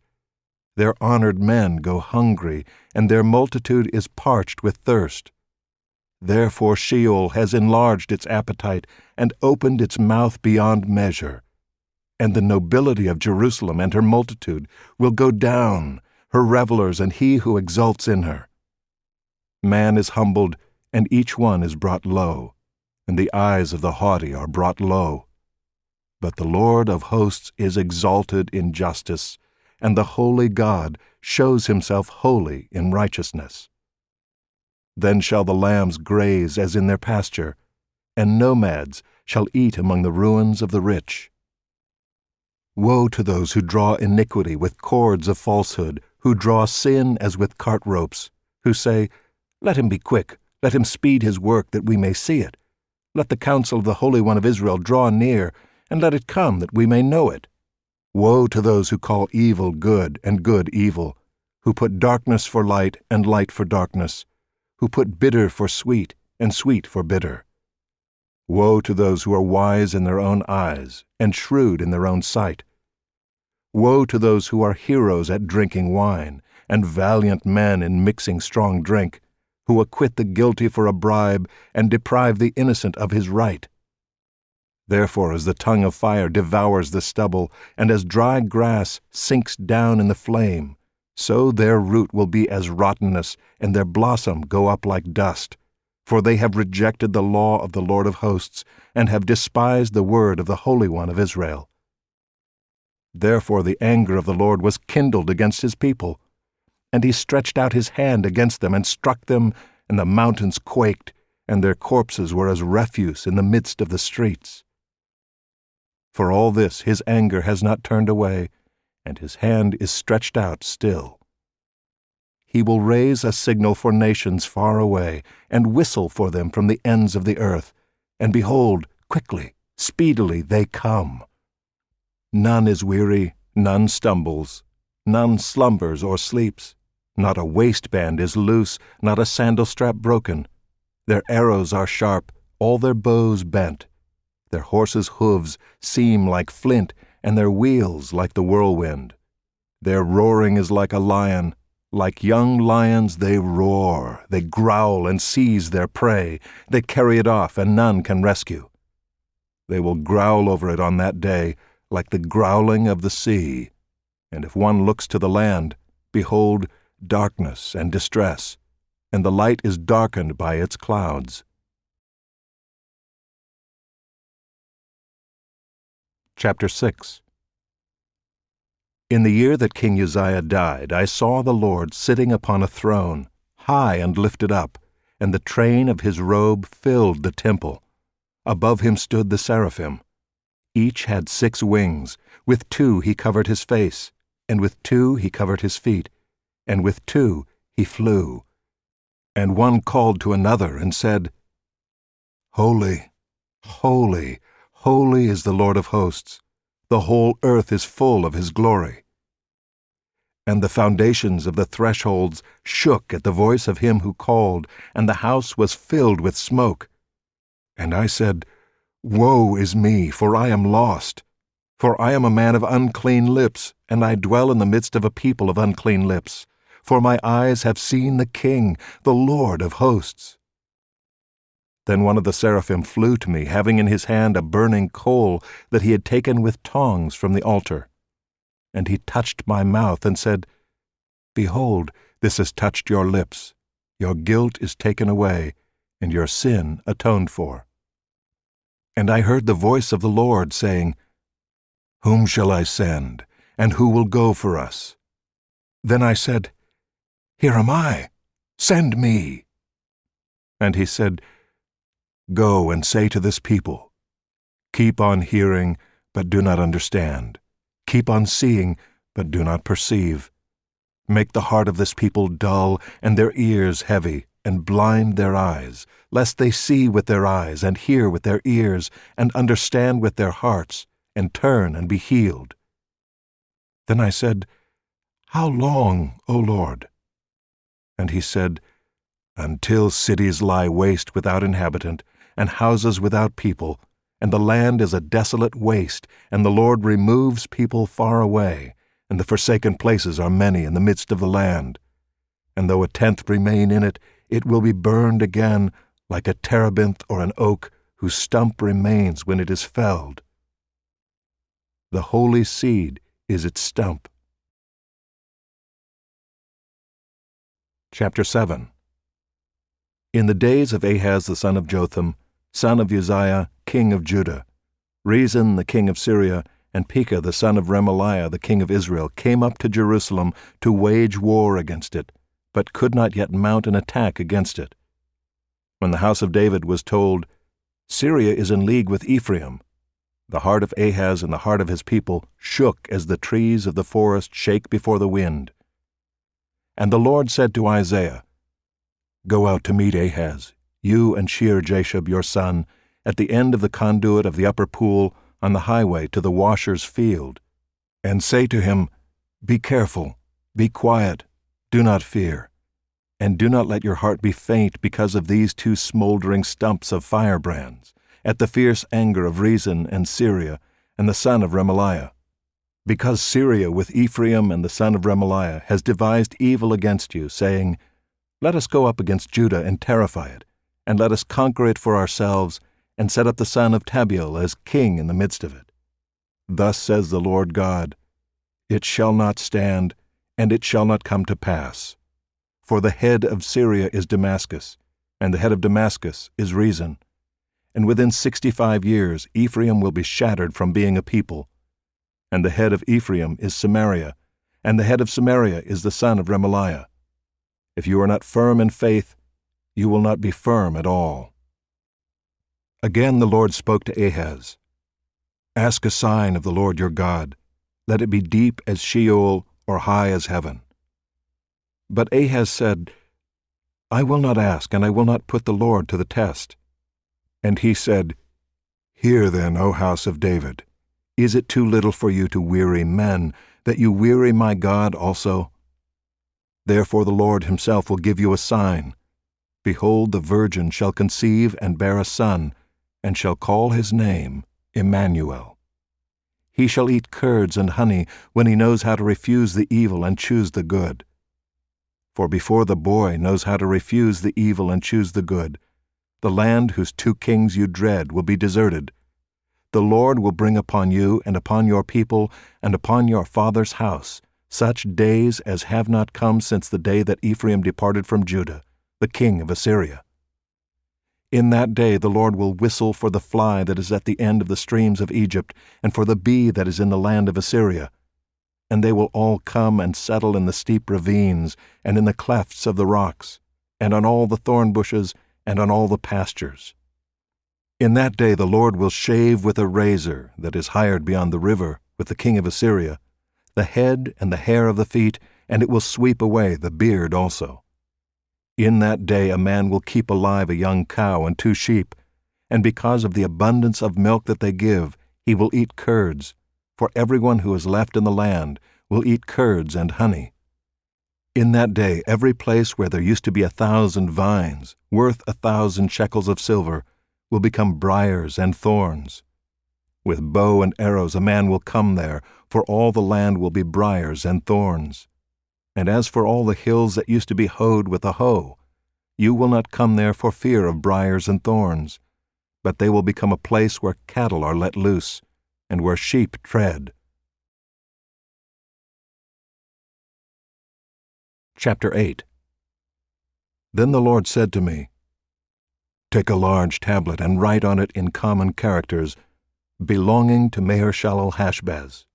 And I will get reliable witnesses, Uriah the priest and Zechariah the son of Jeberechiah, to attest for me." And I went to the prophetess, and she conceived and bore a son. Then the Lord said to me, "Call his name Maher-shalal-Hashbaz, for before the boy knows how to cry, 'My father,' or 'my mother,' the wealth of Damascus and the spoil of Samaria will be carried away before the king of Assyria." The Lord spoke to me again, "Because this people has refused the waters of Shiloah that flow gently, and rejoice over Rezin and the son of Remaliah, therefore, behold, the Lord is bringing up against them the waters of the river, mighty and many, the king of Assyria and all his glory. And it will rise over all its channels and go over all its banks, and it will sweep on into Judah. It will overflow and pass on, reaching even to the neck, and its outspread wings will fill the breadth of your land, O Emmanuel. Be broken, you peoples, and be shattered. Give ear, all you far countries. Strap on your armor and be shattered. Strap on your armor and be shattered. Take counsel together, but it will come to nothing. Speak a word, but it will not stand, for God is with us." For the Lord spoke thus to me with his strong hand upon me, and warned me not to walk in the way of this people, saying, "Do not call conspiracy all that this people calls conspiracy, and do not fear what they fear, nor be in dread. But the Lord of hosts, him you shall honor as holy. Let him be your fear, and let him be your dread. And he will become a sanctuary and a stone of offense, and a rock of stumbling to both houses of Israel, a trap and a snare to the inhabitants of Jerusalem. And many shall stumble on it. They shall fall and be broken. They shall be snared and taken. Bind up the testimony. Seal the teaching among my disciples. I will wait for the Lord, who is hiding his face from the house of Jacob, and I will hope in him. Behold, I and the children whom the Lord has given me are signs and portents in Israel from the Lord of hosts, who dwells on Mount Zion. And when they say to you, 'Inquire of the mediums and the necromancers who chirp and mutter,' should not a people inquire of their God? Should they inquire of the dead on behalf of the living? To the teaching and to the testimony. If they will not speak according to this word, it is because they have no dawn. They will pass through the land greatly distressed and hungry. And when they are hungry, they will be enraged and will speak contemptuously against their king and their God, and turn their faces upward. And they will look to the earth, but behold, distress and darkness, the gloom of anguish. And they will be thrust into thick darkness.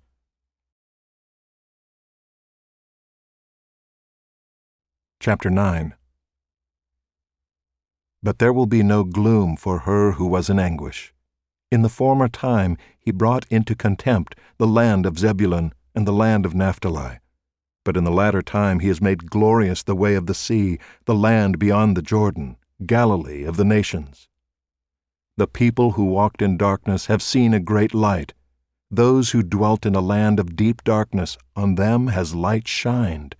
You have multiplied the nation. You have increased its joy. They rejoice before you as with joy at the harvest, as they are glad when they divide the spoil. For the yoke of his burden and the staff for his shoulder, the rod of his oppressor, you have broken as on the day of Midian. For every boot of the tramping warrior in battle tumult and every garment rolled in blood will be burned as fuel for the fire.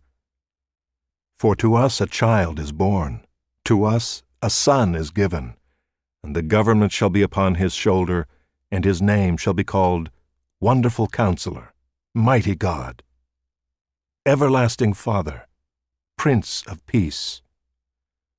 Of the increase of his government and of peace there will be no end, on the throne of David and over his kingdom, to establish it and to uphold it with justice and with righteousness, from this time forth and forevermore. The zeal of the Lord of hosts will do this. The Lord has sent a word against Jacob, and it will fall on Israel. and all the people will know, Ephraim and the inhabitants of Samaria, who say in pride and in arrogance of heart, "The bricks have fallen, but we will build with dressed stones. The sycamores have been cut down, but we will put cedars in their place."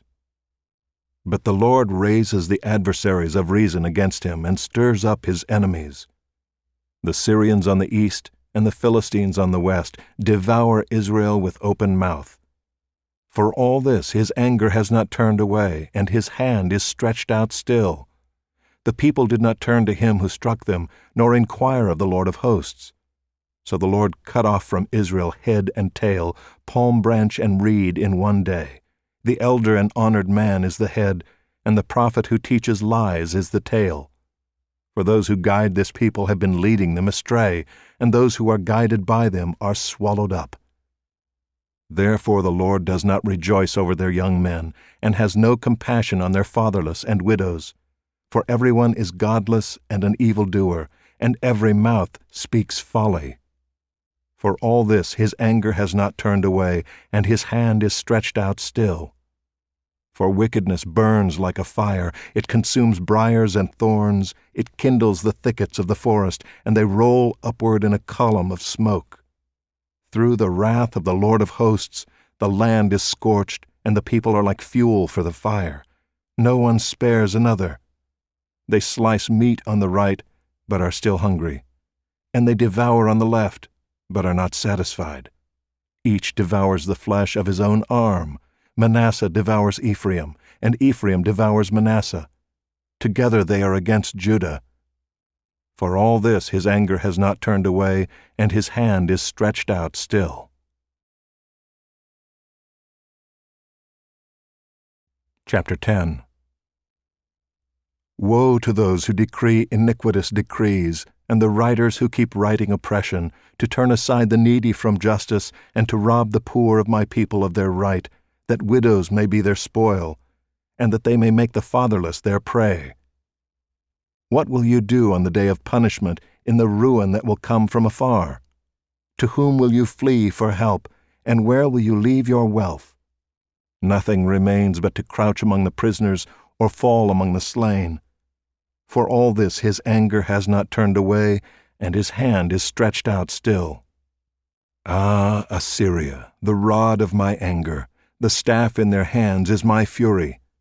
Against a godless nation I send him, and against the people of my wrath I command him, to take spoil and seize plunder, and to tread them down like the mire of the streets. But he does not so intend, and his heart does not so think. But it is in his heart to destroy and to cut off nations, not a few. For he says, "Are not my commanders all kings? Is not Calno like Carchemish? Is not Hamath like Arpad? Is not Samaria like Damascus? As my hand has reached to the kingdoms of the idols, whose carved images were greater than those of Jerusalem and Samaria, shall I not do to Jerusalem and her idols as I have done to Samaria and her images?" When the Lord has finished all his work on Mount Zion and on Jerusalem, he will punish the speech of the arrogant heart of the king of Assyria and the boastful look in his eyes, for he says, "By the strength of my hand I have done it, and by my wisdom, for I have understanding. I remove the boundaries of peoples and plunder their treasures.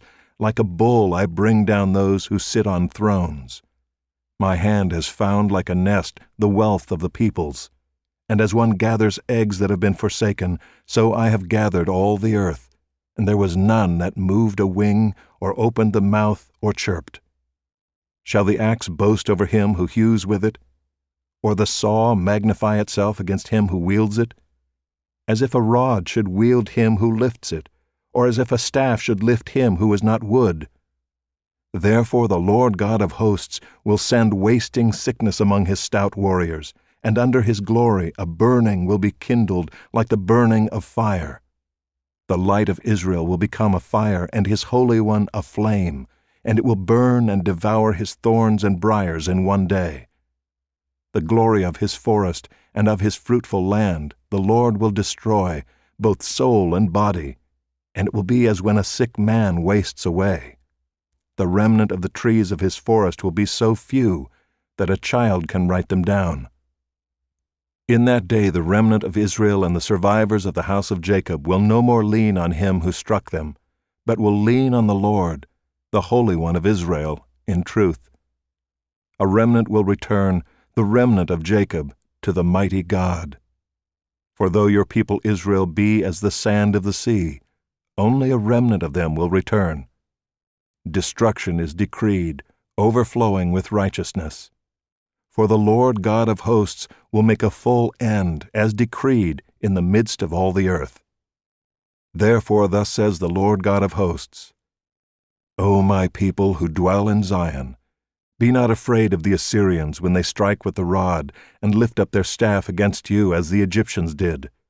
For in a very little while my fury will come to an end, and my anger will be directed to their destruction. And the Lord of hosts will wield against them a whip, as when he struck Midian at the rock of Oreb. And his staff will be over the sea, and he will lift it as he did in Egypt. And in that day his burden will depart from your shoulder, and his yoke from your neck, and the yoke will be broken because of the fat. He has come to Aiath, he has passed through Migron. At Michmash he stores his baggage. They have crossed over the pass. At Geba they lodge for the night. Ramah trembles. Gibeah of Saul has fled. Cry aloud, O daughter of Gallim. Give attention, O Laishah. O poor Anathoth. Madmenah is in flight. The inhabitants of Gebim flee for safety. This very day he will halt at Nob. He will shake his fist at the mount of the daughter of Zion, the hill of Jerusalem. Behold, the Lord God of hosts will lop the boughs with terrifying power. The great in height will be hewn down, and the lofty will be brought low. He will cut down the thickets of the forest with an axe, and Lebanon will fall by the majestic one. Chapter 11. There shall come forth a shoot from the stump of Jesse, and a branch from his roots shall bear fruit. And the Spirit of the Lord shall rest upon him, the Spirit of wisdom and understanding, the Spirit of counsel and might, the Spirit of knowledge and the fear of the Lord. And his delight shall be in the fear of the Lord. He shall not judge by what his eyes see, or decide disputes by what his ears hear.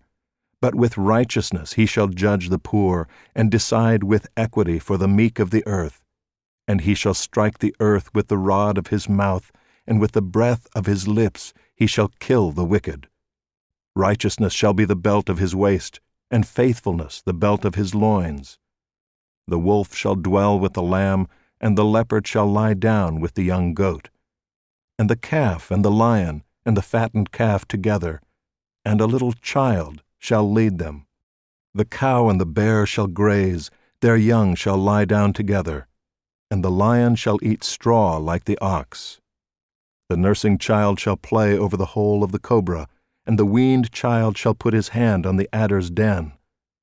They shall not hurt or destroy in all my holy mountain, for the earth shall be full of the knowledge of the Lord as the waters cover the sea.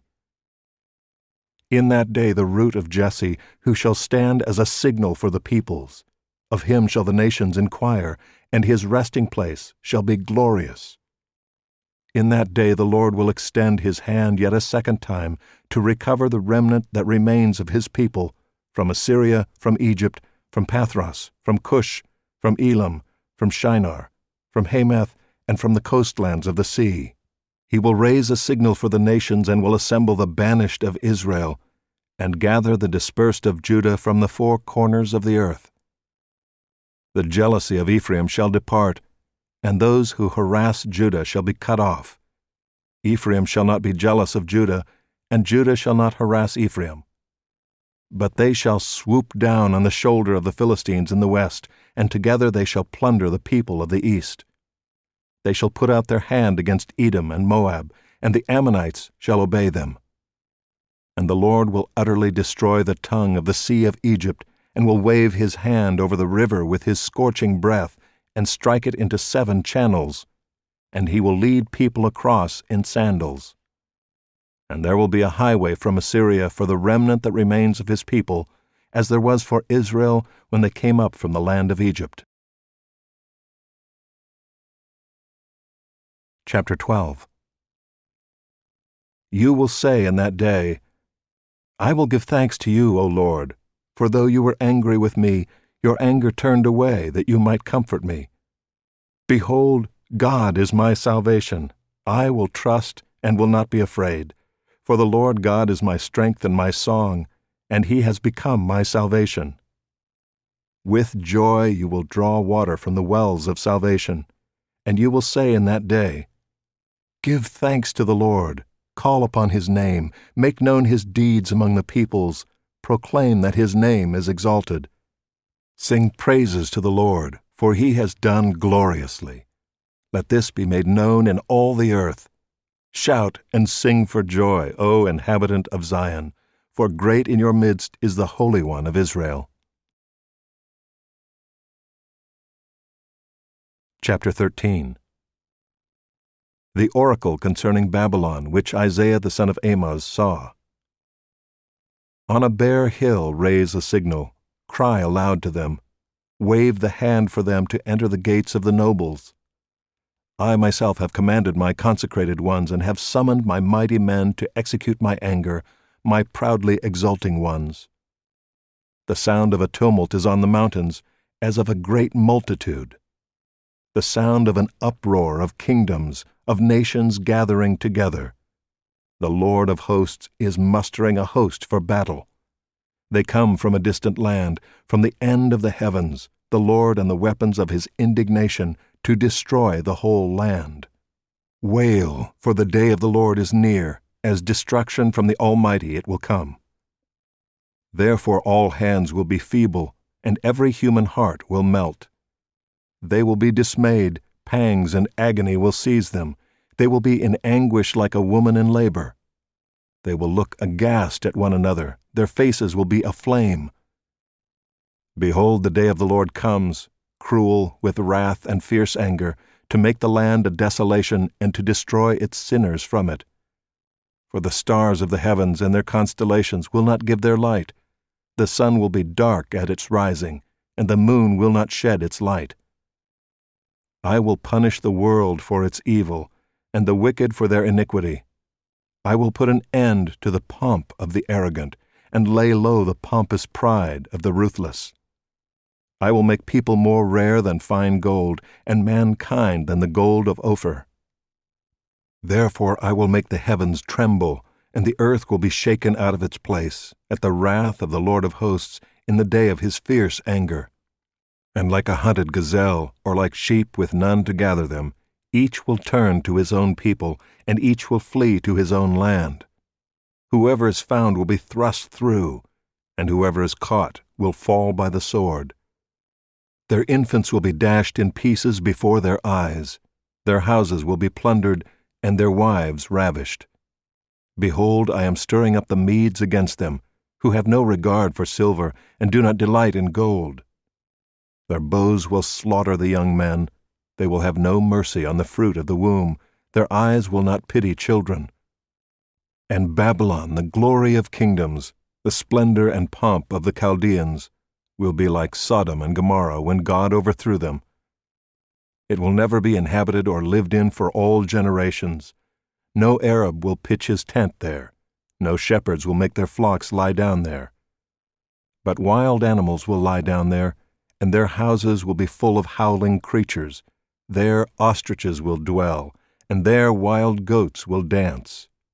Hyenas will cry in its towers, and jackals in the pleasant palaces. Its time is close at hand, and its days will not be prolonged.